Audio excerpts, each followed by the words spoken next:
श्यामसुन्दर मदन मोहन राधे गोपाल श्यामसुन्दर मदन मोहन राधे गोपाल राधे गोविंद भजो राधे गोपाल राधे गोविंद भजो राधे गोपाल श्यामसुन्दर मदन मोहन राधे गोपाल श्यामसुन्दर मदन मोहन राधे गोपाल राधे गोविंद भजो राधे गोपाल राधे गोविंद भजो राधे गोपाल वेणुगायका मुकुन्द राधे गोपाल वेणुगायका मुकुन्द राधे गोपाल राधे गोविंद भजो राधे गोपाल राधे गोविंद भजो राधे गोपाल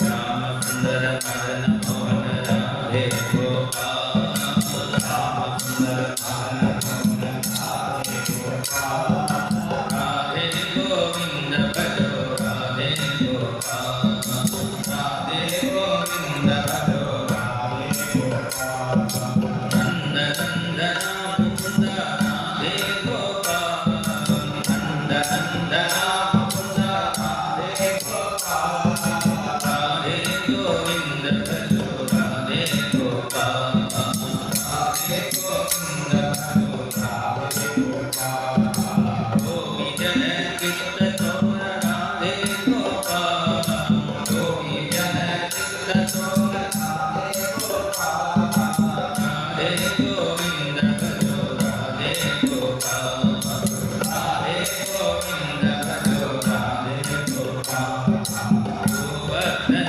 गिरिधारी राधे गोपाल गोवर्धन गिरिधारी राधे गोपाल राधे गोविंद भजो राधे गोपाल राधे गोविंद भजो राधे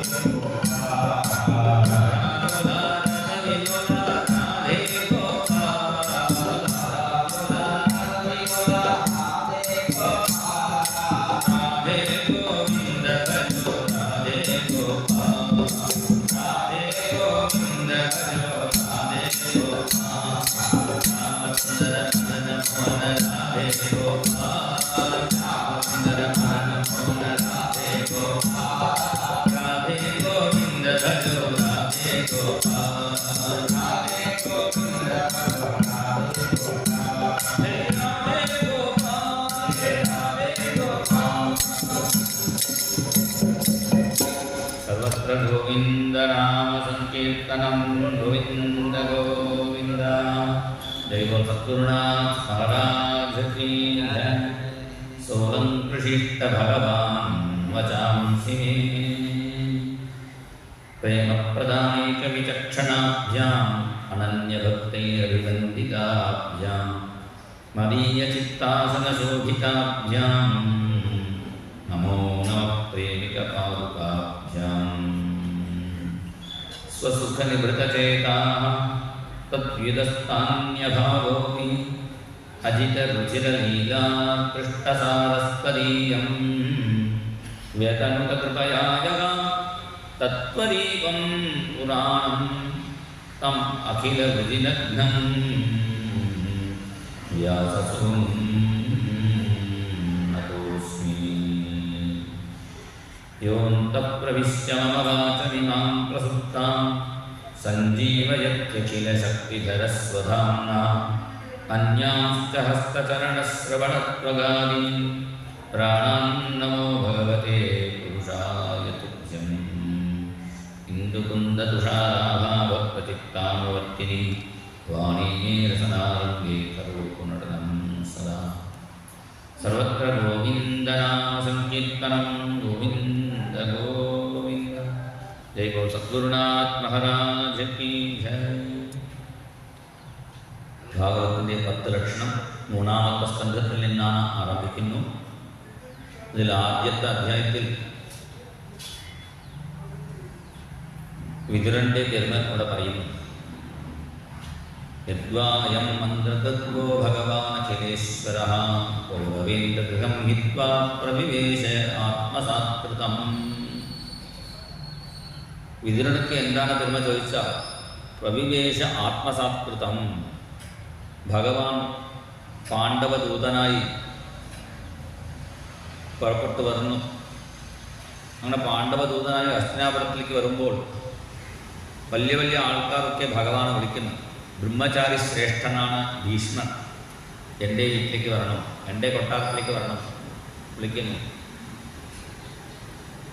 അതേപോലെ ബ്രാഹ്മണശ്രേഷ്ഠനായ ദ്രോണാചാര്യൻ എൻ്റെ കൊട്ടാരത്തിലേക്ക് വരണം വിളിക്കുന്നു. അതേപോലെ ദാനശ്രേഷ്ഠൻ കർണൻ വിളിക്കുന്നു, എൻ്റെ കൊട്ടാരത്തിലേക്ക് വരണം. എവിടെയും പോയിട്ടില്ല ഭഗവാൻ. അവസാനം ദുശാസനൻ്റെ കൊട്ടാരത്തിലാണ് ഭഗവാനക്ക് ഭക്ഷണം താമസസൗകര്യമൊക്കെ ഏർപ്പാട് ചെയ്തിട്ടുണ്ട് ദുര്യോധനൻ. പക്ഷേ ഭഗവാൻ അവിടെ പോയിട്ടും ഭക്ഷണം കഴിച്ചിട്ടില്ല. ഭക്ഷണം കഴിക്കാൻ പറഞ്ഞപ്പോൾ ഭഗവാൻ പറഞ്ഞു ദുര്യോധനനോട്, സംപ്രീതി ഭോജ്യാൻ ഭോജ്യാനി ആപത് ഭോജ്യാനി വാപ്നഃ നച സംപ്രീയസേ രാജന് നചൈവ ആപദ്ഗതാവയം. പ്രീതിയോട് ഭക്ഷണം കൊടുത്താൽ നമ്മളത് സ്വീകരിക്കാം. സംപ്രീതിയോട്. ഒരു ദിവസത്തിൽ വേണ്ടപ്പെട്ടവരുടെ 2 കല്യാണമായി. ഒരു കല്യാണം 9 മണിക്കാണ് മുഹൂർത്തം, പിന്നെ വേറെ 12 മണിക്കാണ്. 2 കല്യാണത്തിലും ഭക്ഷണം കഴിഞ്ഞു. വാശി പിടിച്ചപ്പോൾ നമ്മൾ പ്രീതിയോട് വിളിക്കുമ്പോൾ കുറച്ച് ഇവിടെയും കഴിക്കും, കുറച്ച് അവിടെയും കഴിക്കും, അവരുടെ സന്തോഷത്തിന് വേണ്ടി. അങ്ങനെ പ്രീതിയോട് കൊടുത്താൽ നമുക്ക് കഴിക്കാമായിരുന്നു. അല്ലെങ്കിൽ ആപത് ഭോജ്യാനി, നമുക്ക് വിശപ്പ് കൊണ്ട് പ്രാണൻ പോകാനുള്ള സമയമായി, ഇനി എന്തെങ്കിലും കഴിച്ചാലേ പ്രാണൻ ധരിക്കുള്ളൂ. അങ്ങനെ ആപത്ത് കാല വരുമ്പോൾ ശത്രു വീട്ടിൽ പോയാലും കുറച്ച് വെള്ളം ഭക്ഷണം തരുമ്പോൾ ചോദിക്കാം. ആപത് ഭോജ്യാനി വാത്മഹ.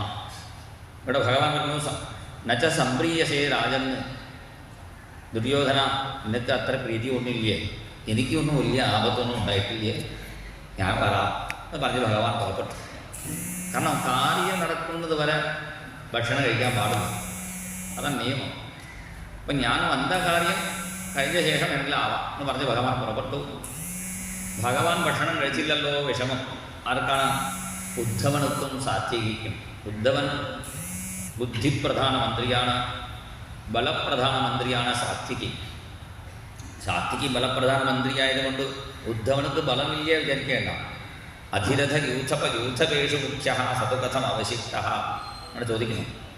അധിരഥ യൂഥപേഷു മുഖ്യ, വലിയ യോദ്ധാവാണ് ഉദ്ധവനം.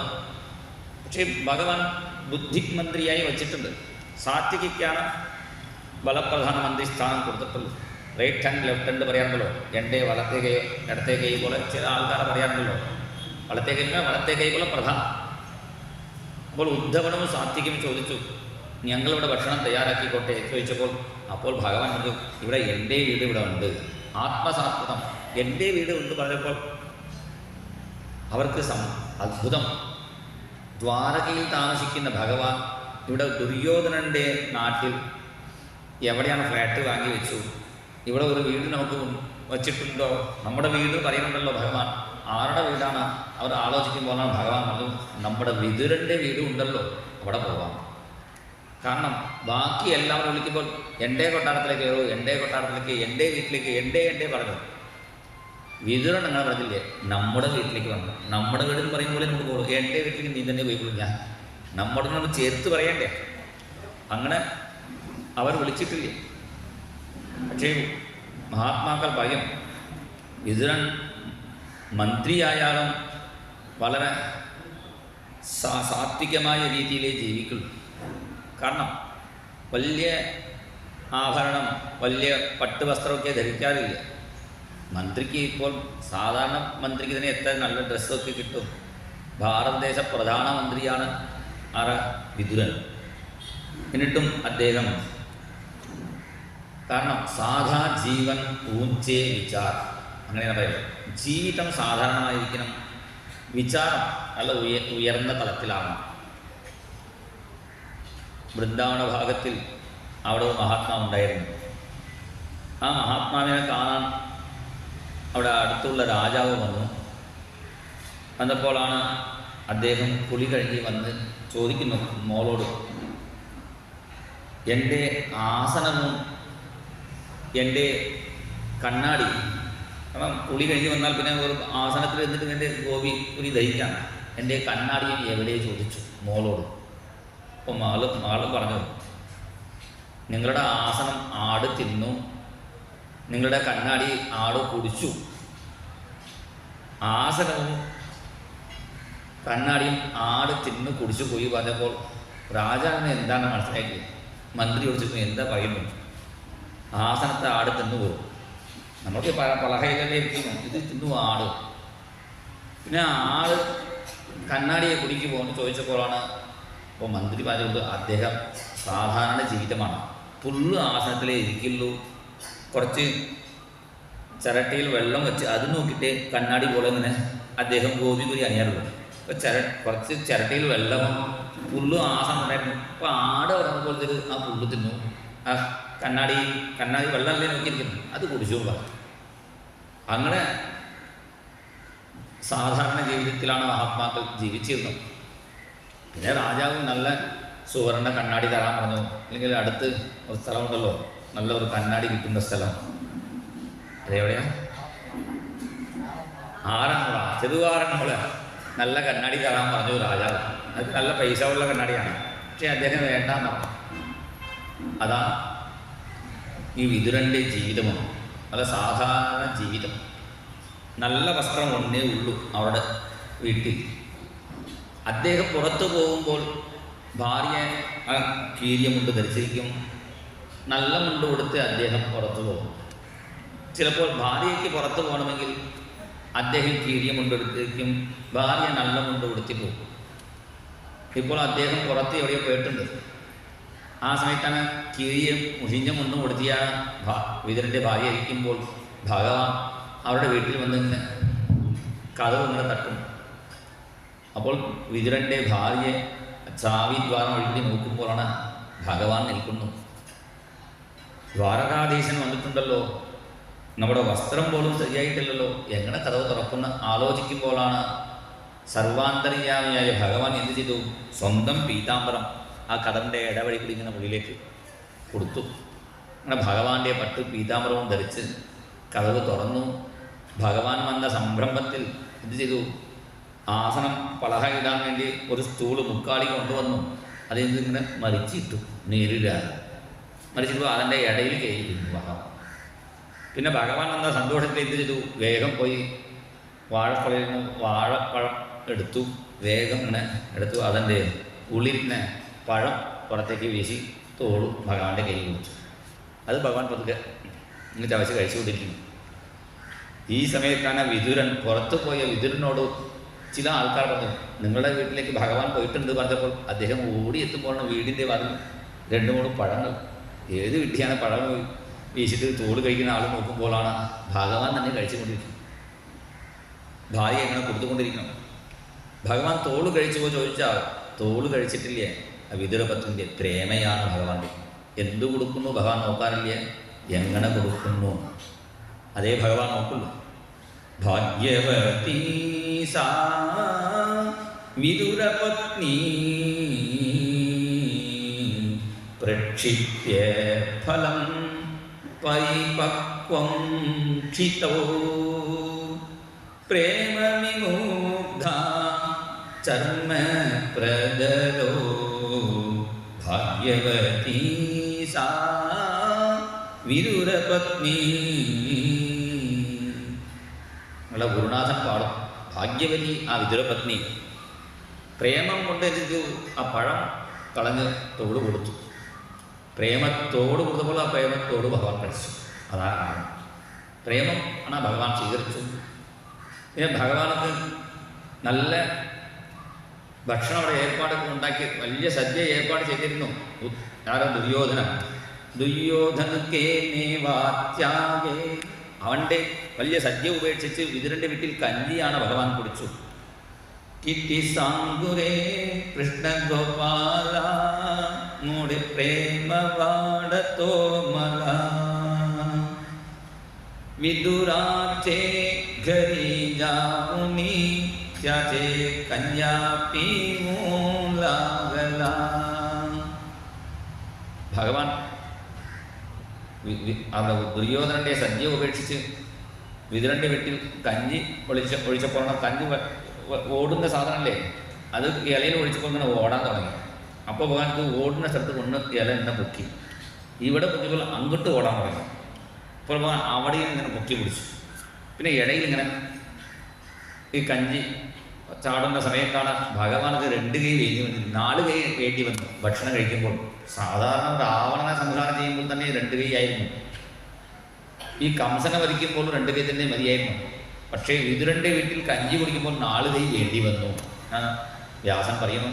പിന്നെ 2 കൈ കൂടുതലാക്കി അവിടെയും ഇവിടെയും ഇങ്ങനെ പിടിച്ച് ഭഗവാൻ കഴിച്ചു.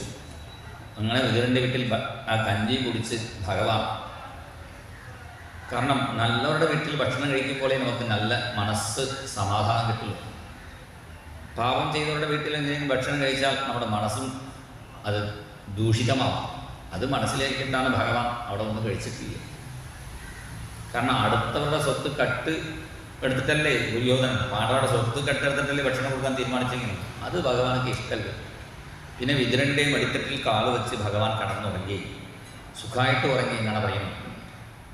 സഹസ്രശീഷ്ണ ചരണോപധാനം. ഭഗവാനൊക്കെ തോന്നി വിതുരനെ കാലം അമർത്തി കൊടുക്കുമ്പോൾ നമുക്കൊരു 1000 കാലം ഉണ്ടായാൽ നന്നായി. അദ്ദേഹം നന്നായിട്ട് കാലം അമർത്തി കൊടുക്കുന്നു. 1000 തളവുള്ള ഭഗവാനക്ക് കാൽ തളയണ പോലെയാണ് വിതുരൻ അവിടെ ഉണ്ടായിരുന്നു. ശുഭ അഥയത കഥ എന്ന് പറയുന്നത് പോലെയാണ് ഇവിടെ വിതുരൻ്റെ ഒപ്പം നല്ല വാക്കുകളൊക്കെ സംസാരിച്ചുകൊണ്ട് ഭഗവാൻ കടന്നു. അടുത്ത ദിവസം ദുര്യോധനൻ്റെ സഭയിൽ ചെന്നപ്പോൾ ദുര്യോധനൻ്റെ അടുത്ത് ഭഗവാൻ പ്രാർത്ഥിച്ചു. പാണ്ഡവന്മാർക്ക് വേണ്ടി 5 ഗ്രാമം, പിന്നെ 5 വീട് ചോദിച്ചു. പറ്റില്ലേ പറഞ്ഞു. പിന്നെ 5 മുറിയുള്ള ഒരു വീട് തരാൻ പറ്റുമോ? അതും പറ്റില്ല. അപ്പോൾ ഭഗവാൻ കുഴപ്പമില്ല, ഒരു വീടെങ്കിലും മതി, അതിൽ അഡ്ജസ്റ്റ് ചെയ്ത് താമസിച്ചോളൂ. ദുര്യോധനന് 5 മുട്ടുസൂചി കുത്തുന്ന സ്ഥലം പോലും തരില്ലേ. ഇത് പറഞ്ഞപ്പോഴാണ് ഭഗവാനക്ക് ദേഷ്യം വന്നു. നമുക്ക് കുരുക്ഷേത്രത്തിൽ കാണാം എന്ന് പറഞ്ഞ് പുറപ്പെട്ടപ്പോൾ എന്ത് ചെയ്തു? ഭഗവാനെ അറസ്റ്റ് ചെയ്യാൻ വേണ്ടി ആൾക്കാരെ ഏർപ്പാട് ചെയ്തിരുന്നു. അപ്പോഴാണ് ഭഗവാൻ വിശ്വരൂപം കാണിച്ചു. എന്നെ കൊണ്ട് ചെയ്യാൻ പറ്റില്ല, എൻ്റെ ശരീരത്തിൻ്റെ സകല ജീവരാശികളുണ്ടെന്ന് ഭഗവാൻ വിശ്വരൂപം കാണിച്ചപ്പോൾ ദുര്യോധനൻ അത് ഭ്രമിച്ചിട്ടില്ല. ദുര്യോധനൻ ഇങ്ങനെ മേജിക്ക് എനിക്കും കാണിക്കാൻ സാധിക്കും, ഇത് മേജിക്ക് എന്നാണ് പറയുന്നത്. വിശ്വരൂപം കാണിച്ചപ്പോഴും അത് മനസ്സിലാക്കിയിട്ടില്ല. പക്ഷേ ധൃതരാഷ്ട്രൻ പറഞ്ഞു ഇത് മേജിക്കില്ല. കാരണം സാധാരണ മേജിക്ക് കാണിക്കുമ്പോൾ പൊട്ടന്മാർക്ക് കാണാൻ സാധിക്കില്ല. ജന്മനാ പൊട്ടനായ ധൃതരാഷ്ട്രൻ പോലും ആ വിശ്വരൂപം കണ്ടു. അപ്പോൾ മകനോട് പറഞ്ഞു ഇത് ഭഗവാനാണെന്ന് പറഞ്ഞപ്പോഴാണ് ഭഗവാൻ ചോദിച്ചു ധൃതരാഷ്ട്രനോട്, നിങ്ങൾക്ക് കാണാൻ സാധിക്കുന്നുണ്ടോ? കണ്ണിൻ്റെ കാഴ്ച കൊടുത്തോട്ടെ ചോദിച്ചപ്പോൾ ധൃതരാഷ്ട്രൻ പറഞ്ഞു, ഭഗവാനെ, നിങ്ങളുടെ ദിവ്യ വിശ്വരൂപം കണ്ട ഈ കണ്ണുകൊണ്ട് എൻ്റെ അസത്തായ എൻ്റെ മകനെ കാണേണ്ട, വീണ്ടും പൊട്ടനായതിനെ ആയിക്കോട്ടെ എന്ന് പ്രാർത്ഥിച്ചു. അങ്ങനെ ഭഗവാൻ വിശ്വരൂപം കാണിച്ചിട്ട് പുറപ്പെട്ട ശേഷമാണ് ധൃതരാഷ്ട്രനക്ക് ഉറക്കമില്ലാതെ ധൃതരാഷ്ട്രൻ വിതുരനെ വിളിച്ചു. ഉറക്കം വരാൻ സമയത്തിലൊക്കെ ചില ആളുകൾ ചെയ്യും, ഇന്ന് ഈ ധൃതരാഷ്ട്രമുള്ള ആളുകൾ ചില ആൾക്കാരെ വിളിച്ച് ഉപദേശം ചെയ്യാൻ പറ്റും. അങ്ങനെ വിതുരൻ്റെ ഉപദേശം കേൾക്കുമ്പോൾ നന്നായിട്ട് ഉറക്കമാണ്. അപ്പോൾ ഉറക്കം വരാത്തവർക്ക് ഇവിടെ വന്നോളൂ. ഭാഗവത്തിൻ്റെ അടുത്ത് വന്നാൽ ഇവിടെ നല്ല ഉപദേശങ്ങൾ കേൾക്കുമ്പോൾ സുഖമായിട്ട് ഉറങ്ങിപ്പോകും. അങ്ങനെയാണ് ധൃതരാഷ്ട്രൻ വിളിച്ചു, എനിക്ക് ഉറക്കം വരണില്ലല്ലോ പറഞ്ഞത് വിതുരനോട്. അപ്പോൾ വിതുരൻ പറഞ്ഞു, 4 കൂട്ടർക്ക് രാത്രി ഉറക്കം വരാറില്ല. ആർക്കാണ്? കാമബുദ്ധി ഉള്ളവർക്ക് രാത്രി ഉറക്കം വരില്ല. പിന്നെ കള്ളന്മാർക്ക് രാത്രി ഉറക്കം വരില്ല. കാരണം അവർ രാത്രി പറഞ്ഞാൽ അവർക്ക് ഒരു കാര്യം ചെയ്യാൻ പറ്റില്ല. പിന്നെ നമ്മളെക്കാൾ കൂടുതൽ ബലമുള്ളവരോട് യുദ്ധം ചെയ്യാൻ അവരോട് ദേഷ്യം പുലർത്തിയവർക്ക് അവർക്ക് രാത്രി ഉറക്കം വരില്ല. ഇങ്ങനെ ചില ആൾക്കാർക്ക് രാത്രി ഉറക്കം വരാറില്ല. നിനക്ക് ഉറക്കം വരാത്ത കാരണം എന്താണെന്ന് ചോദിച്ചപ്പോഴാണ് ധൃതരാഷ്ട്രൻ സത്യം പറഞ്ഞു, നീ പറഞ്ഞ എല്ലാം എനിക്കുണ്ടല്ലോ, ഞാൻ എന്ത് ചെയ്യണം? അപ്പോൾ ഉപദേശം കൊടുത്തു, ജരേലേകം കുലസ്യാർത്ഥേ കുളം ഗ്രാമായ സന്ധ്യതേത് ഗ്രാമം ജനപദസ്യാർത്ഥേ ആത്മാർത്ഥേ പൃഥിവീ ത്യജേത്. നിനക്ക് 99 മക്കൾ വേണമെങ്കിൽ ആദ്യത്തെ മകനായ ഈ ദുര്യോധനനെ നാട്ടിൽ നിന്നും പുറത്താക്കി, നാട് കടത്തിക്കോളും, നാട്ടിൽ നിന്നും പുറത്താക്കിക്കോളും. ജജേ ഒരു ആളെ കൊണ്ട് കുളം ഒഴിയുമെങ്കിൽ അയാളെ നമുക്ക് പരിത്യജിക്കാം. ജജേരേകം കുലസ്യാച്ച്. അതേപോലെ കുളം ഗ്രാമായ സഞ്ചരിയത്. ഒരു ഗ്രാമത്തിൽ ഒരു കുടുംബം മൂലം സങ്കടം വരുമെങ്കിൽ ആ കുടുംബത്തെ ഗ്രാമത്തിൽ നിന്നും പുറത്താക്കാം. ഗ്രാമം ജനപദസ്യാറ്റെ. ഒരു രാഷ്ട്രത്തിൽ ഒരു ദേശത്തിൽ ഗ്രാമം കൊണ്ട് ബുദ്ധിമുട്ടുണ്ടെങ്കിൽ ആ ഗ്രാമക്കാരുടെ നാട്ടിൽ നിന്ന് ദേശത്തിൽ നിന്ന് പുറത്താക്കാം. ആത്മാർത്ഥേ പൃഥിവിയും തിരേത്. ഭഗവാനെ കിട്ടണമെങ്കിൽ എല്ലാം ഉപേക്ഷിച്ചാലേ കിട്ടും. ഒന്ന് മാത്രം ഉപേക്ഷിച്ചാൽ പോരാ. ഇത് ഉപദേശം കൊടുത്തപ്പോഴാണ് ദുര്യോധനൻ പറഞ്ഞത്, ഞാൻ നിങ്ങളെ ത്യജിക്കുന്നു. എൻ്റെ വീട്ടിൽ ഭക്ഷണം കഴിച്ച് എന്നെ തന്നെ പുറത്താക്കാൻ പറയുന്നുണ്ടല്ലോ. ഇങ്ങനെ വിതുരനെ ചീത്ത പറഞ്ഞപ്പോൾ അടുത്ത ക്ഷണം വിതുരൻ തൻ്റെ വില്ലും അവിടെ വച്ച് തീർത്ഥയാത്രയായി പുറപ്പെട്ടു. അങ്ങനെ അദ്ദേഹം തീർത്ഥയാത്രയായി ഓരോ ക്ഷേത്രങ്ങൾ തൊഴുതു വരുമ്പോൾ ഓരോ ക്ഷേത്രത്തിലിരിക്കുന്ന ഭഗവാനെ കാണുന്നു. ഇവിടെ അടുത്ത് മഹാക്ഷേത്രങ്ങളുണ്ടല്ലോ, പഞ്ചപാണ്ഡവന്മാരുടെ ക്ഷേത്രം, തിരുവാറന്മുള, തിരുപ്പുളിയൂർ, ഇങ്ങനെ തൃപ്പടിത്താണം, തിരുച്ചിറ്റാത്ത്, ഇങ്ങനെ പഞ്ചപാണ്ഡവന്മാർ ഇതേപോലെ ദിവ്യക്ഷേത്രങ്ങളാണ്. അങ്ങനെ ഓരോ ക്ഷേത്രത്തിലിരിക്കുന്ന ഭഗവാനെ കാണുമ്പോഴും വിതുരൻ എന്ത് വിചാരിച്ചു? അദ്ദേഹം യദ്ദർശനാത് കൃഷ്ണമനുസ്മരന്തി. പത്മനാഭസ്വാമിയെ കാണുമ്പോഴും അതുപോലെ തിരുവട്ടാറ് അവിടെ ഇരിക്കുന്ന പത്മനാഭസ്വാമിയെ കാണുമ്പോഴും ഭഗവാനെ ഓർത്തു. നമ്മളൊക്കെ ഇങ്ങനെയുള്ള ദിവ്യക്ഷേത്രത്തിലുള്ള ഭഗവാനെ കാണുമ്പോൾ ശ്രീവല്ലഭനെ, തിരുവല്ലയിലുള്ള ശ്രീവല്ലഭനെ കാണുമ്പോൾ ഇങ്ങനെയായിരിക്കും ഭഗവാൻ അവിടെ, അങ്ങനെയാണ് നമ്മൾ വിചാരിക്കും. പക്ഷേ വിതുരൻ നേരിട്ട് ഭഗവാനെ കണ്ടപ്പോൾ ശ്രീവല്ലഭനെ കാണുമ്പോൾ നമ്മുടെ കൃഷ്ണനെ പോലെ മുഖമുണ്ടല്ലോ. യദ്ദർശനാ കൃഷ്ണമനുസ്മരന്തി. അങ്ങനെ അദ്ദേഹം ഓരോ ക്ഷേത്രം ദർശനം ചെയ്ത് അവസാനം വൃന്ദാവനത്തിലെത്തി. വൃന്ദാവനത്തിലെത്തിയപ്പോൾ ഭഗവാന്റെ നാമങ്ങൾ പാടി വരുന്നു. യമുനാ തീരവിഹാരി ജയ രാധേ ഗോവിന്ദ. യമുനാ തീരവിഹാരി ജയ രാധേ ഗോവിന്ദ. വൃന്ദാവന സഞ്ചാരി ജയ രാധേ ഗോവിന്ദ. വൃന്ദാവന സഞ്ചാരി ജയ രാധേ ഗോവിന്ദ. മോഹന മുരളി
നാമം ജപിച്ച് വിതുരൻ വരുമ്പോൾ അതേപോലെ തന്നെ മുമ്പിൽ നാമം ജപിച്ച് വേറൊരു മഹാത്മാവ് വരുന്നു. അടുത്ത് വന്നപ്പോഴാണ് മനസ്സിലായി തത്രോദ്ധവം ഭാഗവതം ദദർശ. ഭാഗവതൻ പറഞ്ഞാൽ ഭാഗവതൻ എന്നൊരർത്ഥം ഭാഗവതത്തിൻ്റെ സ്വരൂപം. എപ്പോഴും ഭാഗവതൻ ഉരുവിട്ടുകൊണ്ട് പിന്നെ ഭാഗവതം പഠിച്ച ആളാണ് വിതുരൻ, ഉദ്ധവൻ ബൃഹസ്പതിയിൽ നിന്നും. അങ്ങനെ എപ്പോഴും ഭാഗവതം വായിച്ചു കൊണ്ടിരിക്കുമ്പോഴാണ് ഭഗവാനൊക്കെ ഇഷ്ടപ്പെട്ട ആളായി മാറി. അങ്ങനെ പരമഭാഗവതനായ ഉദ്ധവനെ കണ്ടു, പരസ്പരം വീണു നമസ്കരിച്ചു. ഉദ്ധവൻ തന്നെ പറയുന്നുണ്ട് സ്കാന്ദപുരാണത്തിൽ, സാഖ്യായന പ്രസാദാർത്ഥം ശ്രീമദ് ഭാഗവതം പുര ബൃഹസ്പതി ദത്തവാന്മേ തേനാഹം കൃഷ്ണവല്ലഭ. ഭാഗവതം പഠിക്കുന്നവരാണ് ഗുരുവായൂരപ്പന് കൂടുതൽ ഇഷ്ടം. ഭാഗവതം പഠിക്കാൻ അറിയാത്തവർ ഭാഗവത പുസ്തകം വാങ്ങി കയ്യിൽ വെച്ചാൽ മതി, അപ്പോൾ ഭഗവാന്റെ അനുഗ്രഹം ഉണ്ടാകും. അങ്ങനെ ഉദ്ധവനെ കണ്ടു, പരസ്പരം വീണ്ടും നമസ്കരിച്ചു. നമസ്കരിച്ചിട്ട് പിന്നെ വിതുരൻ ഉദ്ധവനോട് ചോദിക്കുന്നു, ഭഗവാൻ സുഖമാണോ? ഭഗവാന്റെ ഭക്തന്മാർ ദ്വാരകയിലും വൃന്ദാവനത്തിലും എല്ലാവരുടെയും പേര് എടുത്തു ചോദിക്കുന്നു. എടുത്തു പറഞ്ഞുകൊണ്ടാണ് ചോദിക്കുന്നു, അക്രൂരൻ സുഖാണോ? അക്രൂരനൊക്കെ എന്താണ് തരുന്നത്? വൃന്ദാവനത്തിൽ ചെല്ലുന്ന സമയത്ത് ആ ഭഗവാന്റെ പാദധൂരിയിൽ കൃഷ്ണപാദാങ്കിത മാർഗപാം സുഷു അചേഷ്ടത പ്രേമ വിഭിന്നധൈര്യക. ഭഗവാന്റെ ആ പാദധൂരിയിൽ ശയനപ്രദർശനം വെച്ച് ആ അക്രൂര ഭാഗവതം സുഖാണോ? എല്ലാവരെയും അന്വേഷിക്കുമ്പോഴാണ് ധ്യാനത്തിലേക്ക് പോയി ഉദ്ധവൻ. ധ്യാനത്തിൽ പോയ ഉദ്ധവൻ പതുക്കെ കണ്ണ് തുറക്കുന്നു. ക്ഷണകൈഹി ഭഗവല്ലോക. നമ്മളൊക്കെ വളരെ ബുദ്ധിമുട്ടിയാണ് ഭഗവാനെ ധ്യാനിക്കുന്നത്. ഉദ്ധവനക്ക് വളരെ ബുദ്ധിമുട്ടിച്ചതാണ് ഈ ലോകത്തിലേക്ക് പറഞ്ഞത്. പിന്നെ പറഞ്ഞു, ഭഗവാൻ എപ്പോഴും സുഖമായിട്ട് തന്നെ ഇരിക്കുന്നു. ഭഗവാനക്ക് സുഖക്കുറവോ അസുഖമൊന്നും ഇല്ലേ. പക്ഷേ ഭഗവാൻ നമ്മൾ അനുഗ്രഹിക്കാൻ വന്നാലും ഈ ജനങ്ങൾ ഭഗവാനെ മനസ്സിലാക്കിയിട്ടില്ലേ. ഹരിം മീനായോടൊപ്പം സമുദ്രത്തിൽ കപ്പൽ അല്ലെങ്കിൽ ബോട്ട് ഇത് കാണുമ്പോൾ, വഞ്ചിയെ കാണുമ്പോൾ വിചാരിക്കും നദിയിൽ വഞ്ചിയെ കാണുമ്പോൾ മീന് വിചാരിക്കും എന്താ നമ്മളെപ്പോലെ ഇതൊരു മീൻ തന്നെയാണ്. വഞ്ചി എന്തിനാ വെള്ളത്തിൽ കിടക്കുന്നു? എല്ലാവരും കടത്താൻ, അപ്പുറം കൊണ്ടാക്കാനാണ്. ഈ മീന് വെള്ളത്തിൽ കിടക്കാൻ എന്താ കാരണം? വെള്ളത്തിൽ കിടക്കുന്നത് രണ്ടും കൊണ്ട് തന്നെയാണ്. വഞ്ചിയും വെള്ളത്തിൽ കിടക്കുന്നു, മീനും വെള്ളത്തിൽ കിടക്കുന്നു. മീന് കര കയറിയാൽ മരിക്കും, അതിനു വേണ്ടി പേടിച്ചിട്ടാണ് കിടക്കുന്നത്. എല്ലാവരും കര കയറ്റാൻ വേണ്ടിയാണ് വഞ്ചി കിടക്കുന്നത് വെള്ളത്തിൽ. അതുപോലെ നമ്മളെ ഈ സംസാര സാഗരത്തിൽ കര കയറ്റാൻ വന്ന് ഈ കൃഷ്ണന് എല്ലാവരും സാധാരണക്കാരനായി വിചാരിച്ചു. ആ കൃഷ്ണൻ്റെ സൗന്ദര്യം കണ്ടപ്പോൾ അവർ എന്ത് വിചാരിച്ചു? അർവാക്സ്തൗ വിധാതുരർവാക്സ്തൗ കൗശലമിത്യമന്യത്. ബ്രഹ്മാവ് സൃഷ്ടിക്കുമ്പോൾ കൃഷ്ണനക്ക് സൗന്ദര്യം കൊടുത്തു. കാത്സ്നേന ചാദ്യേഹ ഗതം വിധാതു അർവാക്സ്തൗ കൗശലമിത്യമന്യത്. ധർമ്മപുത്രൻ്റെ രാജസൂയത്തിൽ ഭഗവാന്റെ ദിവ്യരൂപം ഉണ്ട് എല്ലാവരും. യദ്ധർമ്മസൂനോർബത രാജസൂയേ നിരീക്ഷ്യ ദൃക്സ്വസ്ത്യേനം ത്രിലോകഃ. ഭഗവാന്റെ സൗന്ദര്യം കണ്ടപ്പോൾ ബ്രഹ്മാവ് സൃഷ്ടിച്ചപ്പോൾ കൃഷ്ണനക്ക് കൂടുതൽ സൗന്ദര്യം കൊടുത്തു പോയി. അങ്ങനെ വിചാരിച്ചു. സത്യം എന്താണെന്ന് ചോദിച്ചാൽ ആ ബ്രഹ്മാവിനെ സൃഷ്ടിച്ച ആളാണ് കൃഷ്ണൻ. അത് ഇവർ മനസ്സിലാക്കിയിട്ടില്ല. പിന്നെ അവസാനം ഭഗവാൻ എല്ലാവരെയും അനുഗ്രഹിച്ചു. തന്നെ കൊല്ലാൻ വന്ന പൂതനയ്ക്ക് പോലും ഭഗവാൻ മുക്തി കൊടുത്തു. അവസാനം എനിക്ക് ജ്ഞാനോപദേശം തന്നു, ഭാഗവതം ഉപദേശം കൊടുത്തു പറഞ്ഞപ്പോഴാണ് വിതുരൻ പ്രാർത്ഥിച്ചു ഉദ്ധവനോടും, നിനക്ക് കിട്ടിയ ഭാഗവതം എനിക്കൊന്ന് ഉപദേശിക്കാവോ? അപ്പോൾ ഉദ്ധവൻ പറഞ്ഞു, ഞാൻ ഭഗവാന്റെ അടുത്ത് ഭാഗവതം കേൾക്കുന്ന സമയത്ത് ഉപശ്രോതാവായിട്ട് ഒരാളുണ്ടായിരുന്നു. മൈത്രേയൻ എന്നാണ് അദ്ദേഹത്തിൻ്റെ പേര്. ആ മൈത്രേയനോട് ഭഗവാൻ നേരിട്ട് പറഞ്ഞിട്ടുണ്ട്, ഈ ഉപദേശം ഞാൻ വിതുരനൊക്കെ നേരിട്ട് കൊടുക്കണം വിചാരിച്ചിരുന്നു. പക്ഷേ വിതുരൻ ഇപ്പോൾ അടുത്തില്ലല്ലോ. ആ വിതുരൻ നിന്നെ അന്വേഷിച്ച് വന്നാൽ ഞാൻ കൊടുത്ത ഉപദേശം വിതുരനക്ക് ഉപദേശിച്ചോളൂ. ഇത് പറഞ്ഞപ്പോഴാണ് മൈത്രേയന് പോലും അത്ഭുതമായി. മൈത്രേയൻ വിചാരിച്ചിരുന്നു എന്നെ നോക്കിയാണ് ഭഗവാൻ ഉപദേശം കൊടുക്കുന്നത്. ഇപ്പോൾ മനസ്സിലായി എന്താ, മൈത്രേയനെ നോക്കിയിട്ട് ഭഗവാൻ ഉപദേശിച്ചിട്ടില്ല. മൈത്രേയൻ്റെ മുഖത്തിൽ വിതുരനെ ധ്യാനിച്ചു കൊണ്ടാണ് ഉപദേശം കൊടുത്തത്. അങ്ങനെ ഇത് പറഞ്ഞപ്പോഴാണ് വിതുരനക്ക് വളരെ സങ്കടമായി. പക്ഷേ സന്തോഷം കൂടിയായി. എന്താ കാരണം? കൃഷ്ണേന മനസേക്ഷിതം ധ്യായന്തേ ഭാഗവതേ രുരോധ പ്രേമ വിഹ്വലഃ. എല്ലാവരും കണ്ണനെ ധ്യാനിക്കുമ്പോൾ കണ്ണൻ ധ്യാനിച്ച ചില ആൾക്കാരുണ്ട്. അതിൽ ഒരാളാണ് ഈ വിതുരൻ. കൃഷ്ണൻ എന്നെ മനസ്സുകൊണ്ട് ധ്യാനിച്ചില്ലേ. കൃഷ്ണേന മനസേക്ഷിതം. പിന്നെ രണ്ടുപേരും പുറപ്പെട്ടു. ഉദ്ധവനും വിതുരനും രണ്ടുപേരും പോകുന്ന വഴി കൊണ്ട് തന്നെയാണ്. ഉദ്ധവൻ ബദരികാശ്രമം പോകണം, വിതുരൻ ഹരിദ്വാർ പോകണം. എന്തായാലും ഹരിദ്വാർ ചെന്നിട്ടേ ബദരികാശ്രമം പോകാൻ പറ്റുള്ളൂ. രണ്ടുപേരും ഭഗവാന്റെ കഥകൾ പാടി നാമം ജപിച്ചുകൊണ്ട് പുറപ്പെട്ടു. മാധവ കൃഷ്ണ മധുസൂദന കൃഷ്ണ മാധവ കൃഷ്ണ മധുസൂദന കൃഷ്ണ യാദവ കൃഷ്ണ യദുനന്ദന കൃഷ്ണ യാദവ കൃഷ്ണ മാധവ കൃഷ്ണ മധുസൂദന കൃഷ്ണ മാധവ കൃഷ്ണ മധുസൂദന കൃഷ്ണ ജയ രാധേ ജയ രാധേ ജയ രാധേ ജയ രാധേ ജയ രാധേ ജയ രാധേ രാധേ രാധേ രാധേ രാധേ രാധേ ജയ രാധേ രാധേ രാധേ രാധേ രാധേ രാധേ ജയ മാധവ കൃഷ്ണ മധുസൂദന കൃഷ്ണ മാധവ കൃഷ്ണ മധുസൂദന കൃഷ്ണ ഭഗവാന്റെ നാമങ്ങൾ ധരിച്ച് രണ്ടുപേരും പുറപ്പെട്ടു ചെന്നു. അങ്ങനെ പോകുന്ന വഴിയിൽ ഹരിദ്വാർ എത്തിയപ്പോൾ അവിടെ കുശാവർത്തം എന്ന ഘട്ടത്തിലാണ്. ഹരിദ്വാരത്തിൽ പല ഘട്ടങ്ങൾ, സ്നാനഘട്ടങ്ങളുണ്ട്. കൊൻകൽ, ഹരിക്ക് കോടി, ഇങ്ങനെയൊക്കെ ചില സ്ഥലങ്ങൾ, പ്രത്യേക സ്ഥലമൊക്കെ ഉണ്ട്. അതേപോലെയാണ് കുശാവർത്തം. ഉപഗമ്യ കുശാവർത്തെ ആസീനം തത്വവിത്തമം. അവിടെ ചെന്ന് മൈത്രേയനെ വീണ് നമസ്കരിച്ചു. മൈത്രേയൻ കാണുമ്പോൾ നല്ല തേജസ്വിയായിട്ട് അഗ്നിയെ പോലെ ജ്വലിക്കുന്നു. പക്ഷേ വാക്കുകളൊക്കെ നല്ല ശീതളമായി ഗംഗാജലം പോലെ. വിതുരനോട് വരൂ എന്ന് വിളിച്ച് എന്ത് വേണമെങ്കിലും ചോദിച്ചോളൂ, തരാം, അനുഗ്രഹിക്കാൻ പറഞ്ഞപ്പോഴാണ് വിതുരൻ പല ചോദ്യങ്ങൾ ഇവിടെ ചോദിക്കുന്നു. സുഖായ കർമാണി കരോതി ലോകോ നതൈ സുഖം വാന്യരുപാരമം വാ വിന്ദേത ഭൂയസ്തതയേവ ദുഃഖം യദത്ര യുക്തം ഭഗവാൻ വദിന്നഃ. ജനിച്ച എല്ലാ ജീവികൾക്കും ഈ ഉറുമ്പ് തുടങ്ങി ബ്രഹ്മാവ് പര്യന്തം എല്ലാ ജീവികൾക്കും ഒറ്റ ആഗ്രഹമേ ഉള്ളൂ, സുഖമായിട്ട് ജീവിക്കണം, ദുഃഖം വരാൻ പാടില്ല. അതിനുവേണ്ടിയാണ് കർമ്മങ്ങളൊക്കെ ചെയ്യുന്നു. സുഖായ കർമാണി കരോതി ലോകഃ. സുഖം വേണ്ടി ചെയ്യുന്ന കർമ്മങ്ങളിൽ നിന്ന് തന്നെ ദുഃഖം ഉണ്ടാകുന്നു. വിന്ദേത ഭൂയസ്തതയേവ ദുഃഖം.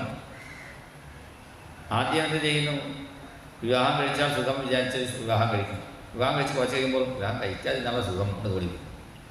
പിന്നെ കുട്ടി ഉണ്ടായാൽ സുഖം വിചാരിക്കും. കുട്ടി ഉണ്ടായാൽ അത് കുരുത്തക്കേടുള്ള കുട്ടിയായിരുന്നെങ്കിൽ ഈ കുട്ടി ഉണ്ടായതില്ലെങ്കിൽ നന്നായിരുന്നു. ഇങ്ങനെ ഓരോ സുഖത്തിന് വേണ്ടി ചെയ്യുന്ന ഓരോ കർമ്മങ്ങളിൽ നിന്ന് തന്നെ ദുഃഖം അനുഭവിക്കണം. ലഡ്ഡു കഴിച്ചാൽ നല്ല സുഖം വിചാരിച്ച് ലഡ്ഡു കൂടുതൽ കഴിച്ചാലോ അത് ബുദ്ധിമുട്ടാവും. പിന്നെ ഷുഗർ ഉണ്ടാവും. ഇങ്ങനെ ഓരോ കർമ്മങ്ങളിൽ നിന്ന് നമുക്ക് ദുഃഖം തന്നെ ഉണ്ടാവും. ദുഃഖം ഉണ്ടാവാൻ കാരണം ഇവിടെ പറയുന്നു. കൃഷ്ണാദ്വിമുഖസ്യ ദൈവ അധർമ്മശീലസ്യ. അധർമ്മശീലസ്യ, അധർമ്മം ചെയ്യുമ്പോൾ അതിൻ്റെ ഫലം കിട്ടുള്ളൂ. ധർമ്മം ചെയ്യുമ്പോൾ അതിൻ്റെ ഫലം സുഖമുണ്ടാകും. ചെയ്യുന്നത് മുഴുവനും അധർമ്മം. പറയാറുണ്ട്, സുഖം ഇച്ഛന്തി ധർമ്മം നേച്ഛന്തി മാനവാഹ. ധർമ്മം ചെയ്താലേ സുഖം കിട്ടുള്ളൂ, പക്ഷേ ധർമ്മം ചെയ്യുന്നില്ലേ. സുഖം വേണം ആഗ്രഹിക്കുന്നു, പക്ഷേ അധർമ്മമാണ് ചെയ്യുന്നു. അധർമ്മശീലസ്യ സുദുഃഖിതസ്യ. അധർമ്മം ചെയ്യാൻ എന്താ കാരണം? കൃഷ്ണാദ്വിമുഖസ്യ. നമ്മളെ നോക്കിക്കൊണ്ട് ഒരാൾ ഇരിക്കുന്നു, ഗുരുവായൂർ നോക്കിക്കൊണ്ടിരിക്കുന്നു. എന്നിട്ടും നമ്മളിങ്ങനെ ഉത്തരഭാഗത്തിലേക്ക് മഹാത്മാക്കൾ പ്രഭാഷണത്തിൽ പറയാറുണ്ട്. അവിടെ ശ്രീനാഥ് ജി ഒരു വലിയ കൃഷ്ണൻ്റെ ഫോട്ടോ അടുത്ത് ഉണ്ടാവും. നല്ല ഭക്തന്മാരാണ് അവർക്ക്, പക്ഷേ നല്ല വ്യാപാരികളാണ് അവർക്ക്. രാജസ്ഥാൻ, അങ്ങ് ഗുജറാത്ത് പ്രദേശത്തിൽ. അപ്പോൾ അവർ പറയും, ഒരു 10 രൂപ സാധനം കൊടുക്കുമ്പോൾ തന്നെ ഇത് 20 രൂപയാണ് പറയുമ്പോൾ അവിടെ ഗുരുവായൂർ നോക്കിയിരിക്കുന്നു. 10 രൂപ തന്നെ 20 രൂപ പറയാറുണ്ടല്ലോ, കുഴപ്പമില്ല. വ്യാപാരം ചെയ്യുമ്പോൾ ഒരു 10 രൂപ കൂടുതൽ വെച്ചാൽ വ്യാപാരം ചെയ്യുന്നത് അതിൻ്റെ മുതൽ കിട്ടുള്ളൂ. 10 രൂപ വേണ 20 രൂപ പറഞ്ഞാൽ കുഴപ്പമില്ല. 10 രൂപ വേണേ 50 രൂപ പറഞ്ഞ് കൊടുത്താലോ അപ്പോൾ അതിൻ്റെ ഗുണമുണ്ടാവും. ചെറുപ്പത്തിൽ ഞങ്ങൾ പള്ളിക്കൂടത്തിൽ പാഠശാലയിൽ പഠിക്കുമ്പോൾ ഒരു കഥ ഉണ്ട്. ചെറുപ്പത്തിൽ പഠിച്ച കഥയാണ്. അതിലെന്താ, ഒരു വ്യാപാരി, പാല് വ്യാപാരി എന്ത് ചെയ്തു? പാല് വ്യാപാരം ചെയ്യുമ്പോൾ ഇടയ്ക്ക് പൈപ്പിൻ്റെ അടുത്ത് നിന്ന് കുറച്ച് വെള്ളം, പകുതി പാലും പകുതി വെള്ളവും ചേർത്ത് അങ്ങനെ വ്യാപാരം ചെയ്തിരുന്നു. പിന്നെ പൈസ മേടിച്ച് കയ്യിൽ കൊണ്ടുപോകുമ്പോഴാണ് പെട്ടെന്ന് ഒരു കുരങ്ങൻ എന്ത് ചെയ്തു, അദ്ദേഹത്തിൻ്റെ പണത്തിൻ്റെ കിഴി അത് തട്ടി വച്ചു മരത്തിൻ്റെ മുകളിൽ കയറിയിരുന്നു. അത് ഒരു കുളത്തിൻ്റെ അടുത്തുള്ള മരമായിരുന്നു. അപ്പോൾ കുരങ്ങൻ ഇത് കുറച്ച് പണം എടുത്തു, ഇവിടെ കരയിലിട്ടു, ഒരു പിടി എടുത്തു, ഇങ്ങനെ വെള്ളത്തിലിട്ടു, ഇങ്ങനെ മാറി മാറി ഇട്ടു. അപ്പോൾ അദ്ദേഹം സങ്കടമായി. അപ്പോൾ അടുത്തിരുന്ന മഹാത്മാവ് പറഞ്ഞത്, സങ്കടപ്പെടേണ്ട, വെള്ളം ചേർത്ത പണം വെള്ളത്തിലേക്ക് പോയി, പാലിൻ്റെ പണം എൻ്റെ കയ്യിലില്ലേ, അത് എടുത്ത് പോയാൽ മതി. അപ്പോൾ അതിൻ്റെ ഫലം ഉണ്ടാവും. അതുകൊണ്ടാണ് ഇങ്ങനെ ദുഃഖിക്കുന്ന, അധർമ്മം കൊണ്ട് ദുഃഖിക്കുന്ന കൃഷ്ണാദ്വിമുഖസ്യ ദൈവാദ് അധർമ്മശീലസ്യ സുദുഃഖിതസ്യ അനുഗ്രഹായേഹ ചരന്തിനൂണം. ഇങ്ങനെ ദുഃഖിക്കുന്ന ജനങ്ങൾക്ക് അനുഗ്രഹിക്കാൻ വേണ്ടിയാണ് മഹാത്മാക്കളൊക്കെ സഞ്ചരിക്കുന്നു. ഈ ജനങ്ങളുടെ ദുഃഖം മാറാൻ എന്തൊക്കെ ചെയ്യണം? ആ ഭഗവാന്റെ സൃഷ്ടി ലീലകളൊക്കെ എനിക്ക് വിസ്തരിച്ച് പറയണേ പ്രാർത്ഥിച്ചപ്പോഴാണ്. കാരണം ഭഗവാന്റെ കഥകൾ കേൾക്കുമ്പോഴാണ് കർണനാടി പുരുഷസ്യാതകാഭവപ്രദാം ഗേഹരതിം ചിനത്തി. അപ്പോഴാണ് ഈ ദുഃഖങ്ങളൊക്കെ മാറും. ആ ഭഗവാന്റെ ലീലകളൊക്കെ പറയണേ പ്രാർത്ഥിച്ചപ്പോൾ ആദ്യം വിതുരന് അദ്ദേഹം ഉഴന്നു. കാരണം വിതുരൻ സാധാരണക്കാരനല്ലേ, ധർമ്മത്തിൻ്റെ അവതരണം. ആണിമാണ്ഡവ്യൻ പോലുള്ള മഹാത്മാവിൻ്റെ ശാപം കൊണ്ട് ജനിച്ച മഹാത്മാവാണ് ധർമ്മരാജൻ. കാരണം അദ്ദേഹത്തിനൊരു ഭാഗ്യം, എനിക്ക് ഈ ഭഗവാനെ കാണാൻ, അവതാര സമയത്തിൽ കാണാൻ ഒരു ഭാഗ്യം ഈ മാണ്ഡവ്യ ഋഷി അനുഗ്രഹിച്ചല്ലോ വിചാരിച്ച് ധർമ്മത്തിൻ്റെ അവതാരമായ വിതുരൻ അവൻ്റെ പെരുമയും പറഞ്ഞുകൊണ്ടാണ് അവിടെ തുടങ്ങുന്നു. സൃഷ്ടി വിഷയത്തിൽ ഇന്ദ്രിയങ്ങളൊക്കെ ഭഗവാൻ സൃഷ്ടിച്ചു, ഇന്ദ്രിയ അഭിമാനികളെ സൃഷ്ടിച്ചു, പഞ്ചഭൂതങ്ങളെയും സൃഷ്ടിച്ചു.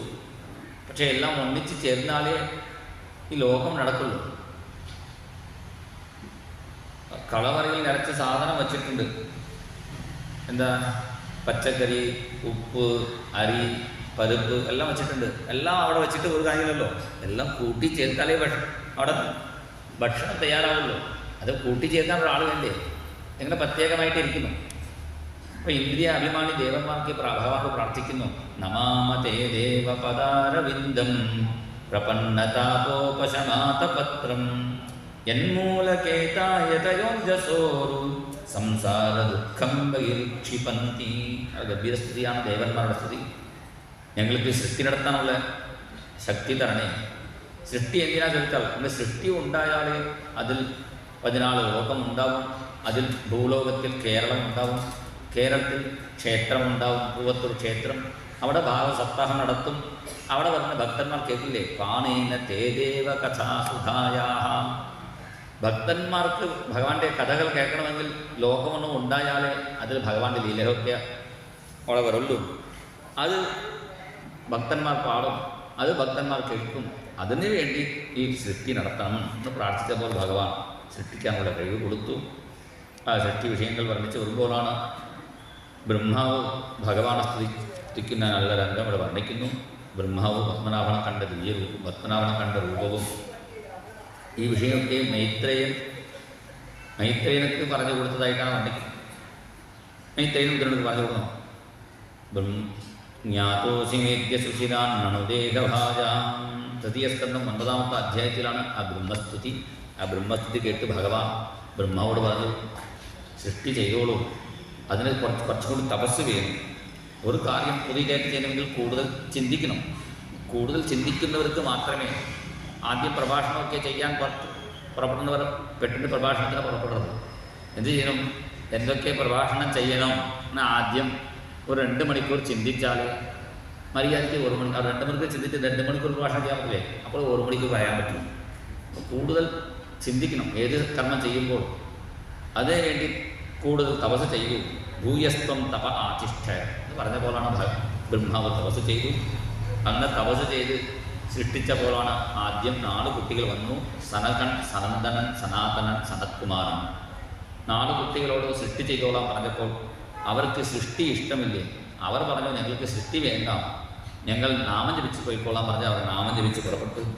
ശ്രീകൃഷ്ണ ശരണം മമ, ശ്രീഹരി ശരണം മമ, ശ്രീകൃഷ്ണ ശരണം മമ, ശ്രീഹരി ശരണം മമ, ശ്രീകൃഷ്ണ ശരണം മമ, ശ്രീഹരി ശരണം മമ, ശ്രീകൃഷ്ണ ശരണം മമ, ശ്രീഹരി ശരണം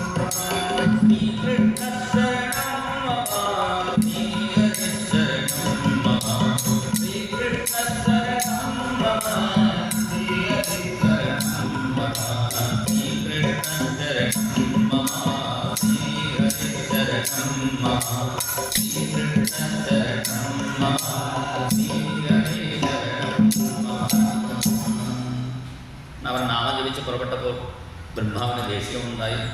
അദ്ദേഹത്തിൻ്റെ ദേഷ്യത്തിനും ഒരു അവതാരമുണ്ടായി. അതാണ് ശ്രീ രുദ്രൻ്റെ അവതാരം. രുദ്രനോട് സൃഷ്ടി ചെയ്തോളാൻ പറഞ്ഞപ്പോൾ അദ്ദേഹം എനിക്ക് പേര് തരണം, എനിക്ക് ഭാര്യയെ കൊടുക്കണം, എനിക്ക് താമസിക്കാൻ വീടൊക്കെ വേണം പറഞ്ഞപ്പോൾ മഞ്ഞുർ മണുർ മഹിനസൻ മഹാൻ ശിവൻ കൃതജ്ഞൻ ഉഗ്രരേതൻ ഭവൻ കാലൻ വാമദേവൻ നൃതംവൃതൻ എന്ന 11 പേരുകളും പിന്നെ 11 ഭാര്യമാരെ കൊടുത്തു. ധീഹി വൃത്തി ഉഷന ഉമ നിയുത് സത്യജില അംബിക ഇരാവതി സുധാ ദീക്ഷ എന്ന 11 പത്നികൾ, പിന്നെ 11 സ്ഥാനങ്ങൾ കൂടി കൊടുത്തു. ഹൃദിന്ദ്രിയ നിസുർവ്യോമ വായു അഗ്നി ജലം മഹി സൂര്യ ചന്ദ്ര തപശ്ചൈവ സ്ഥാനാന്യഗ്രിയ കൃതാണിനെ. രുദ്രനോട് സൃഷ്ടി ചെയ്തോളാൻ പറഞ്ഞപ്പോൾ അദ്ദേഹം എന്ത് ചെയ്തു? ഭൂതപ്രേതങ്ങളെ സൃഷ്ടി ചെയ്തു.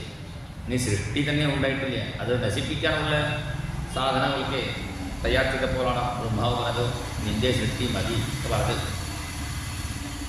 ബ്രഹ്മാവിനിപ്പോൾ ഒരു ഐഡിയ കിട്ടി. ഒരു കാര്യം തെറ്റായി ചെയ്യുമ്പോൾ അത് പിന്നെ അത് എങ്ങനെ നന്നായിട്ട് ചെയ്യണം അത് അറിയുള്ളൂ. ആദ്യം നാളെ തവണ സൈക്കിൾ പഠിക്കുന്നവർ വീഴുമ്പോൾ ഒരു മര്യാദയ്ക്ക് സൈക്കിൾ ഓട്ടാൻ പഠിക്കില്ല, അത് ഓടിക്കാൻ പഠിക്കുള്ളൂ. അതുപോലെയാണ് ഇവിടെ ബ്രഹ്മാവിനെ മനസ്സിലായി. ആദ്യം സത്വഗുണം കൊണ്ട് സൃഷ്ടിച്ചപ്പോൾ അവർ ഭാഗവതരായി മാറി, തമോ ഗുണം സൃഷ്ടിച്ചപ്പോൾ അവർ ഭൂതപ്രേതങ്ങളായി മാറി. അപ്പോൾ സൃഷ്ടി വർദ്ധിക്കണമെങ്കിൽ രജോ ഗുണമാണ് വേണ്ടതെന്ന് മനസ്സിലായി. രജോ ഗുണം കൊണ്ട് 10 പ്രജാപതികളെ സൃഷ്ടിച്ചു. മരീചി, അത്രി, അങ്കിരസ്, പുലസ്ത്യർ, പുലഹ, ക്രതു, ഭൃഗു, വസിഷ്ഠ, ദക്ഷൻ, കർദ്ദവൻ 10 പ്രജാപതികളെ സൃഷ്ടിച്ചു. അവരോട് സൃഷ്ടി ചെയ്തോളാൻ പറഞ്ഞു. പിന്നെ സൃഷ്ടിച്ചാൽ മാത്രം പോരാ, സൃഷ്ടിക്കപ്പെട്ട ജനങ്ങളെ രക്ഷിക്കേണ്ടേ? ആ ജനങ്ങളെ രക്ഷിക്കാൻ വേണ്ടി തൻ്റെ ശരീരത്തിൻ്റെ ഒരു പകുതിയിൽ നിന്നും സ്വയംഭൂ മനു, അടുത്ത ഭാഗത്തിൽ നിന്നും ശതരൂപ മിഥുനമായി ദമ്പതികളെ സൃഷ്ടിച്ചു. ആ സ്വയംഭൂ മനു ശതരൂപയോട് പറഞ്ഞു, മനു ഈ പ്രജാപതികൾ സൃഷ്ടിക്കുന്ന ജനങ്ങളെ ഭൂമിയിൽ വെച്ച് രക്ഷിക്കണം. ഭൂമിയിൽ വെച്ച് രക്ഷിക്കണം പറഞ്ഞപ്പോൾ ഭൂമി എവിടെയെന്ന് നോക്കുമ്പോൾ ഭൂമി അവിടെ കാണാതായി. ഭൂമി വെള്ളത്തിൻ്റെ അടിയിൽ മുങ്ങിക്കിടക്കുന്നു. വെള്ളത്തടിയിൽ മുങ്ങിക്കിടക്കുന്ന ഭൂമിയെ മേപ്പോട്ട് കൊണ്ടുവരണം പറഞ്ഞപ്പോഴാണ് ബ്രഹ്മാവ് കുറച്ച് വെള്ളം കുടിച്ച് നോക്കി. പക്ഷേ അത് വരുന്നില്ല.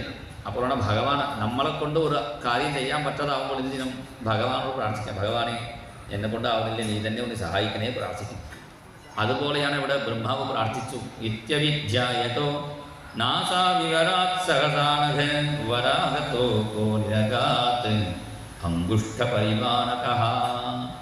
ബ്രഹ്മാവ് ഭഗവാനെ ധ്യാനിച്ച് ഇങ്ങനെ ശ്വാസം വിടുന്ന സമയത്താണ് ബ്രഹ്മാവിൻ്റെ നാസികാദ്വാരത്തിൽ നിന്നും വരാഹ രൂപത്തിൽ ഭഗവാൻ വെള്ളത്തിൽ ചാടി. ആദ്യം എന്താണ് ബ്രഹ്മാവിന് മനസ്സിലാക്കില്ല. പിന്നെ ഗജമാത്ര പ്രവൃദ്ധേ, ഗജം പോലെ ഭഗവാൻ വളർന്നു. ഘർ ഘർ എന്ന് ശബ്ദം കൊടുത്തു. നിശമ്യതേ ഘർ ഘറിക്കം. ഘർ ഘർ പറഞ്ഞാൽ എന്താ അർത്ഥം? സാധാരണ ഇവിടെയും പറയുന്നുണ്ട്, നരസിംഹാവതാരത്തിലും പറയും ദുർവാര ഗുർവാരവം. നരസിംഹാവതാരത്തിൽ പറയുന്നുണ്ട് നാരായണ ഭട്ടത്തിൽ ദുർവാര ഗുർവാരവം. ഇവിടെയും ഘർ ഘർ എന്ന ശബ്ദം കൊടുത്തു. എന്താ ഘർ ഗുരു ഗുരു പറഞ്ഞാൽ എന്നെ കാണണമെങ്കിൽ ഗുരുവെ പിടിച്ചോളൂ, ഗുരു പിടിച്ചാൽ എന്നെ കാണാം. അപ്പോൾ ബ്രഹ്മാവിന് മനസ്സിലായി ഭഗവാനാണ്. സ്തുതിച്ചു. ഋഷീശ്വരന്മാർക്ക് വരാഹഭഗവാൻ ആ പ്രളയജലത്തിൽ ചാടി ആ ഭൂമിയെ ഉയർത്തി കൊണ്ടുവരുമ്പോഴാണ് ഹിരണ്യാക്ഷൻ പേരുള്ള അസുരൻ ഇടയ്ക്ക് വന്നു. അവനെയും വധിച്ച് ഭഗവാൻ ഭൂമിയെ ഉയർത്തി കൊണ്ടുവന്നു. എൻ്റെ തത്വം എന്താണ് ചോദിച്ചാൽ, ബ്രഹ്മാവ് പറഞ്ഞാൽ 4 തലമുള്ള ആൾ പറഞ്ഞാൽ എൻ്റെ അർത്ഥം 4 തല പറയുന്നത് 4 വേദങ്ങളാണ്. ഋഗ്വേദം, യജുർവേദം, സാമവേദം, അഥർവണ വേദം. ഈ 4 വേദങ്ങളാണ് ബ്രഹ്മാവിൻ്റെ 4 തല. ബ്രഹ്മാവിൻ്റെ നാസികാദ്വാരത്തിൽ നിന്നും വരാഹപെരുമാൻ വന്നു പറഞ്ഞാൽ എൻ്റെ അർത്ഥം വേദം. വരാഹം എന്നാൽ സാധാരണ പന്നി വിചാരിക്കേണ്ട, യജ്ഞവരാഹം. അങ്ങനെ മഹാത്മാക്കൾ പറയും. യജ്ഞവരാഹം എന്നാൽ വേദം നമുക്ക് യജ്ഞം എങ്ങനെ ചെയ്യണം. വേദത്തിൻ്റെ മിക്കവാറും ഭാഗങ്ങൾ യജ്ഞത്തെക്കുറിച്ചാണ് കൂടുതൽ പറയുന്നത്. അവസാനത്തെ ഭാഗത്തിൽ മാത്രമേ ജ്ഞാനത്തെക്കുറിച്ച് പറയുള്ളൂ. കർമ്മഭാഗമാണ് കൂടുതൽ. സംഹിതയും ബ്രാഹ്മണ ഭാഗം ഇതൊക്കെ കർമ്മങ്ങളെയാണ് കൂടുതൽ വർണ്ണിക്കുന്നത്. അവസാന ഭാഗത്തിലാണ് ജ്ഞാനത്തെക്കുറിച്ച് വർണ്ണിക്കുന്നത്. അപ്പോൾ യജ്ഞവരാഹം എന്ന് പറഞ്ഞാൽ യാഗജ്ഞങ്ങൾ ചെയ്യണം. അതാണ് വേദം നമുക്ക് ഉപദേശിക്കുന്നത്. ആ യജ്ഞം ചെയ്ത ശേഷം ചിത്തശുദ്ധി നേടി വരും, പിന്നെയാണ് ജ്ഞാനത്തിലേക്ക് പോകുന്നത്. യാഗശാലയിൽ പോയാൽ നമുക്ക് മനസ്സിലാവും. അവിടെ ഒരു ഫോട്ടോ എടുത്താൽ മതി യാഗശാലയിൽ ചെന്നിട്ട്. നമ്മളൊക്കെ ഇത് ഞങ്ങൾക്ക് സാധാരണ കൊണ്ട് അത് ഏകാഗ്നിയാണ്.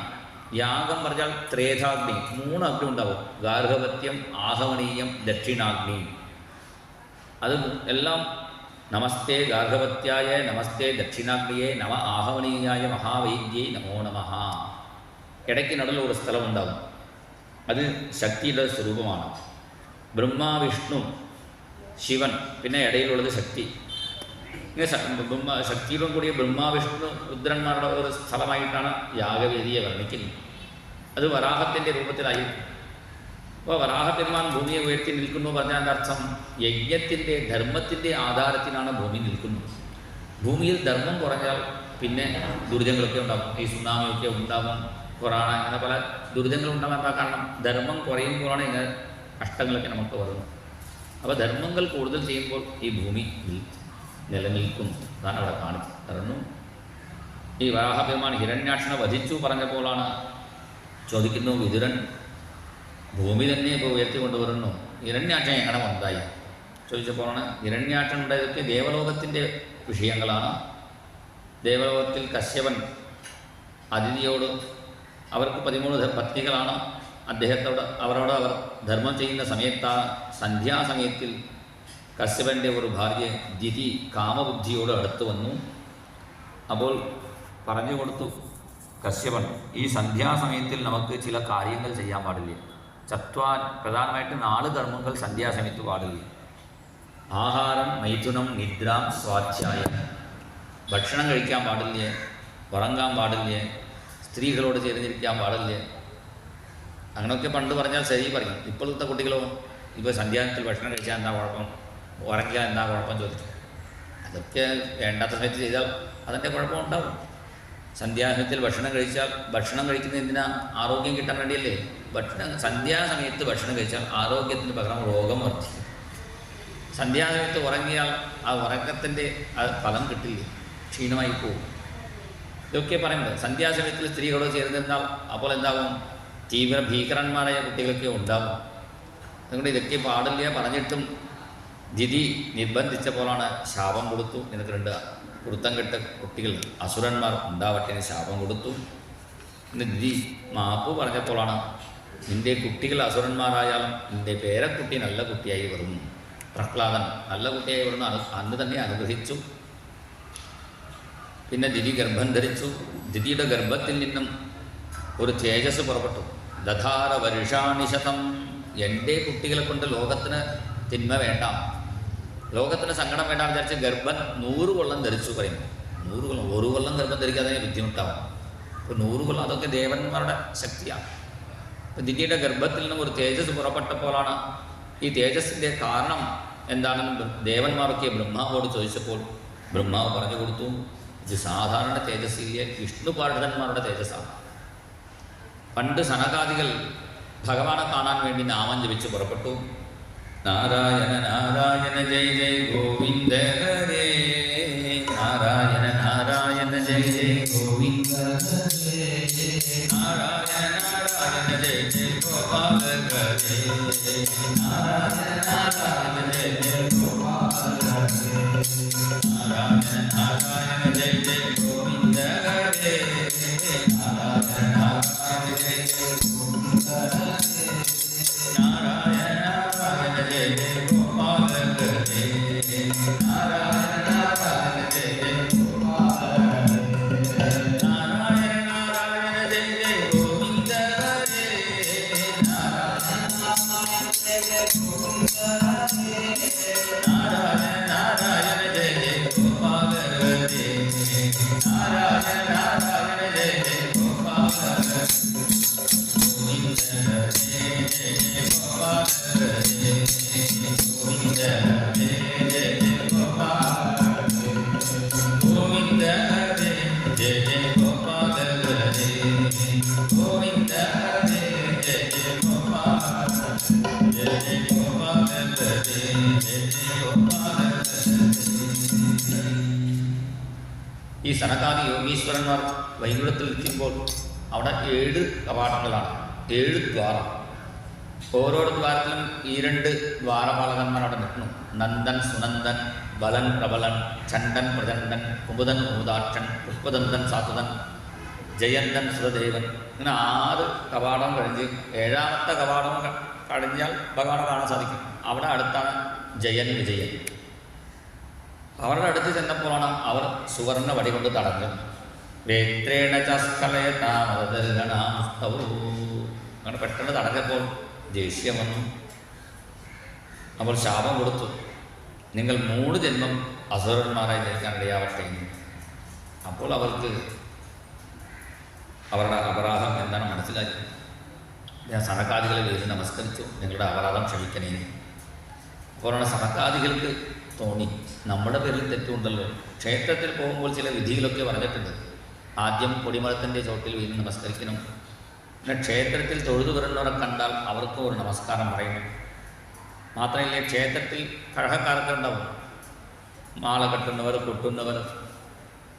ആ കൊട്ടുന്നവരെയും മാല കെട്ടുന്ന അങ്ങനെ അവരെ കഴകക്കാരെ കണ്ടാൽ അവർക്കും ഒരു നമസ്കാരം പറയണം. പിന്നെ ദ്വാരപാലകന്മാരുണ്ടാവും എല്ലാ ക്ഷേത്രത്തിലും.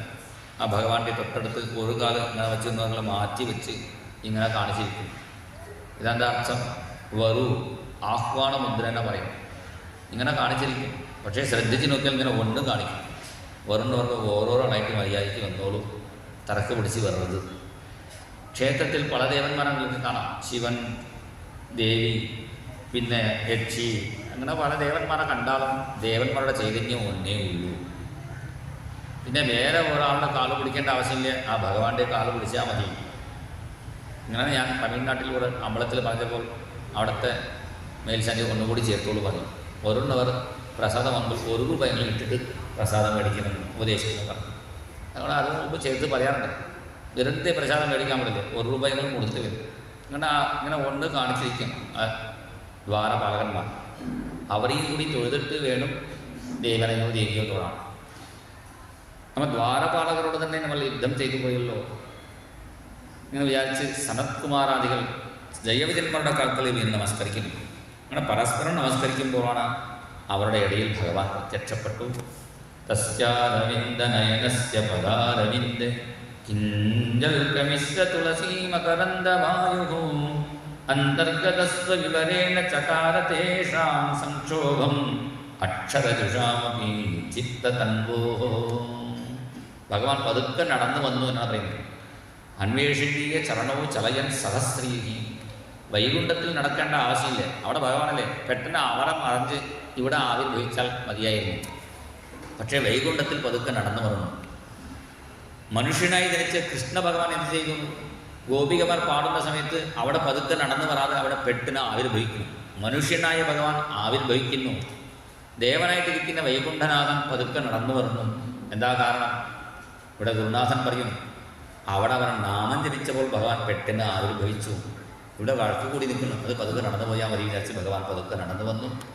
2 കൂട്ടരെയും സനകാദികളെയും ജയവിജയന്മാരെയും ഭഗവാൻ സമാധാനം ചെയ്തു.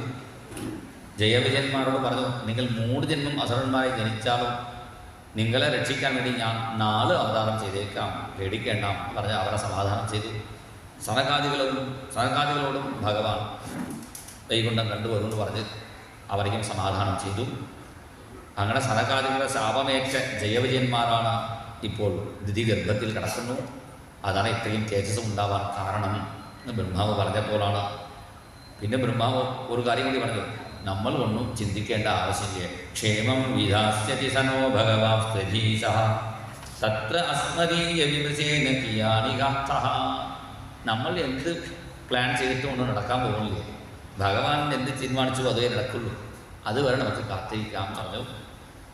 പിന്നെ ദിതിയുടെ ഗർഭത്തിൽ നിന്നും ഈ 2 അസുരന്മാർ പുറത്തു വന്നു. ഹിരണ്യാക്ഷൻ, ഹിരണ്യകശിപു. ജനിച്ച ഉടനെ തന്നെ ഹിരണ്യാക്ഷൻ കയ്യിൽ ഗരിയം പിടിച്ച് വിഷ്ണു എവിടെ എന്ന് അന്വേഷിച്ച് നടന്നു. ആദ്യം യുദ്ധത്തിനായി പുറപ്പെട്ടു. വരുണനോട് യുദ്ധത്തിന് ചെന്നപ്പോൾ വരുണൻ പറഞ്ഞു, എനിക്ക് പ്രായമായി, എന്നെക്കൊണ്ട് യുദ്ധം ചെയ്യാൻ വയ്യ, വിഷ്ണുവിൻ്റെ അടുത്ത് പോയിക്കൊള്ളൂ. പശ്ചാവി നാണ്യം പുരുഷാത് പുരാതനാഥ്. വിഷ്ണുവിൻ്റെ ഞങ്ങൾക്ക് പ്രായമാകുമ്പോൾ, നമുക്ക് പ്രായമാകുമ്പോൾ ശക്തി കുറയും. വിഷ്ണുവിന് അങ്ങനെയില്ലേ. സ ജായമാന, ഭഗവാൻ ജനിക്കും തോറും കൂടുതൽ ശക്തി ഉള്ളവനായി മാറും. ഭഗവാന്റെ തെരുവ് അങ്ങനെയാണ്, വേദം അങ്ങനെയാണ് പറയുന്നത്. അതുകൊണ്ട് വിഷ്ണുവിൻ്റെ അടുത്ത് ചെന്നോട് പറഞ്ഞപ്പോൾ പോകുന്ന വഴിയിൽ നാരദനെ കണ്ടു. വിഷ്ണു എവിടെ ചോദിച്ചപ്പോൾ പാതാളത്തിലാണെന്ന് പറഞ്ഞത് നാരദൻ. ഉടനെ പാതാളത്തിൽ ചെന്നപ്പോഴാണ് വരാഹരൂപത്തിൽ ഭഗവാൻ ഭൂമിയെ എടുത്തിരിക്കുന്ന കണ്ടപ്പോൾ പരിഹാസം ചെയ്തു. ജഹാസ ചാഹോ വനഗോചരോ മൃഗ, കാട്ടിൽ അളഞ്ഞു തിരിയുന്ന പന്നിയല്ലേ നീ പറഞ്ഞപ്പോൾ സത്യം പറഞ്ഞു ഭഗവാൻ. ഭഗവാനോടത്ത് എന്ത് പറഞ്ഞാലും സത്യമാകും. സത്യം വയംഭോ വനഗോചര മൃഗാഹ, ഞാൻ കാട്ടിൽ അലിയുന്ന മൃഗമാണ്, പക്ഷെ നിന്നെ പോലെ നാട്ടിലിരിക്കുന്ന സിംഹത്തിനെ അന്വേഷിക്കുന്നു. നാട്ടിലിരിക്കുന്ന സിംഹം എന്താണ്? 4 കാലും വാളും ബഹു പറയും. നിന്നെ പോലെ നായ്ക്കൾ അന്വേഷിച്ചിരിക്കുന്നു പറഞ്ഞ് ഭഗവാൻ. യുദ്ധം തുടങ്ങി. യുദ്ധത്തിൽ ഒരു അടി കൊടുത്തപ്പോൾ തന്നെ ഹിരണ്യാക്ഷൻ്റെ തല ചുറ്റി. ഹിരണ്യാക്ഷൻ എന്ന ഭഗവാനെ നോക്കി മരിച്ചു. ഈ അസുരന്മാർക്കൊക്കെ വലിയ ഭാഗ്യം. അന്ത്യസമയത്തിൽ ഭഗവാനെ നോക്കി മരിക്കുന്നു അവരൊക്കെ. ശരിക്കും പാണ്ഡവന്മാരുടെ പക്ഷത്തിലിരിക്കുന്നവർക്കാൾ ദുര്യോധനൻ്റെ പക്ഷത്തിലിരുന്ന കൗരവന്മാർക്കാണ് കൂടുതൽ ഭാഗ്യം. കാരണം അവരെ എല്ലാവരും മരിക്കുന്ന സമയത്ത് അർജുനൻ്റെ ബാണം ഏറ്റ് ഈ പാർത്ഥസാരഥിയായ ഭഗവാനെ നോക്കി മരിച്ചപ്പോൾ അവർക്ക് എന്തായി? എല്ലാവർക്കും മുക്തി കിട്ടി. പാർത്ഥാസ്ത്രപൂതാഹ പദമാപുരസ്യേ മന്യേ അസുരാൻ ഭാഗവതാണ്. അങ്ങനെ ഈ ഹിരണ്യാക്ഷനത്തിന് മുക്തി കിട്ടി. പിന്നെ ദേവന്മാർക്ക് ഹിരണ്യാക്ഷനെയും വരാഹ പെരുമാണെയും സ്തുതിച്ചു. ഈ ഹിരണ്യാക്ഷവധം ആരാണ് കേൾക്കുന്നുവോ അവർക്ക് യോ വൈ ഹിരണ്യാക്ഷവധം മഹാത്ഭുതം വിക്രീഡിതം കാരണസൂകരാത്മന, ഇത് കേൾക്കുന്നവർക്ക്, ഇത് പാടുന്നവർക്ക് ബ്രഹ്മഹത്യ പാപം പോലും മാറിക്കിട്ടും. ഏറ്റവും വലിയ പാപമാണ് ബ്രഹ്മഹത്യ പാപം. വിമുച്യതേ ബ്രഹ്മവധാന വിദ്വിജ. ബ്രഹ്മഹത്യ പറഞ്ഞാൽ അർത്ഥം ബ്രാഹ്മണനെ കൊണ്ട പാപം മാത്രമില്ലേ, ബ്രാഹ്മണൻ്റെ സ്വത്ത് എടുത്ത പാപം മാത്രമില്ലേ, വേദം പഠിക്കാത്ത പാപം, വേദം പഠിച്ച വേദം മറന്നാൽ പാപം, അങ്ങനെയൊക്കെ ബ്രഹ്മഹത്യക്ക് സമമായ പല പാപങ്ങളോടെ പറയുന്നുണ്ട്. അങ്ങനെയുള്ള പാപങ്ങളൊക്കെ മാറിക്കിട്ടും.